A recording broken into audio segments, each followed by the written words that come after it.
প্রিয় দর্শক বন্ধুরা, আমি আছি আপনাদের সাথে মিশরের রাজধানী কায়রোর আল মাতারিয়া স্থানে অবস্থিত সাজরায়ে মারিয়াম থেকে।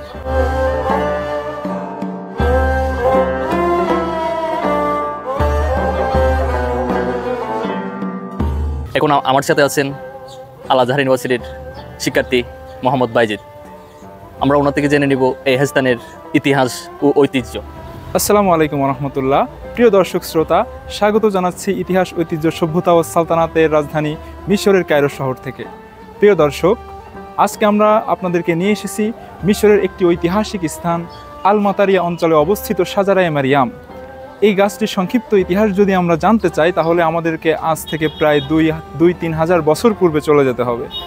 অর্থাৎ রাজা হেরোদ যখন হজরত মারিয়াম আলাইহিস সালামের কোলে ঈসা আলাইহিস সালাম জন্মগ্রহণ করেন, তখন ঈসা আলাইহিস সালামকে হত্যার জন্য রাজা হেরোদ কঠিন অত্যাচার শুরু করেন এবং এই অত্যাচারের শিকার হয়ে হজরত মারিয়াম আলাইহিস সালাম হজরত ঈসা আলাইহিস সালামকে নিয়ে মিশরের আসিউত সহ বিভিন্ন জায়গা ঘুরে আজকের যে স্থানটি আপনারা দেখতে পাচ্ছেন এই স্থানে অবস্থান করেন এবং এই গাছের নিচের যে ছায়া আছে এই ছায়ায় তারা বিশ্রাম গ্রহণ করেন। প্রিয় দর্শক, এই গাছটিকে আজ নামকরণ করা হয়েছে সাজারা আল মারিয়াম, অর্থাৎ এখানে এর নিচেই ছায়া গ্রহণ করার কারণে এই গাছটি কিন্তু আজ থেকে প্রায় 2000 বছর পরেও ইতিহাসের এক অনন্য সাক্ষী হয়ে এখানে রয়েছে।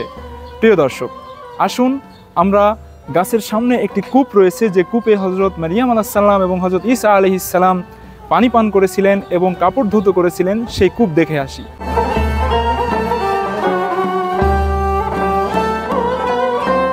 প্রিয় দর্শক, আমার পাশে আপনারা যে কূপটি দেখতে পাচ্ছেন, এই কূপটি খ্রিস্ট ধর্ম অনুযায়ী সেই কূপ যে কূপে হজরত মারিয়াম আলাইহিস সালাম এবং হজরত ঈসা আলাইহিস সালাম এই কূপ থেকে পানি পান করেছিলেন এবং এখানকার পানি দিয়ে তারা কাপড় ধৌত করেছিলেন।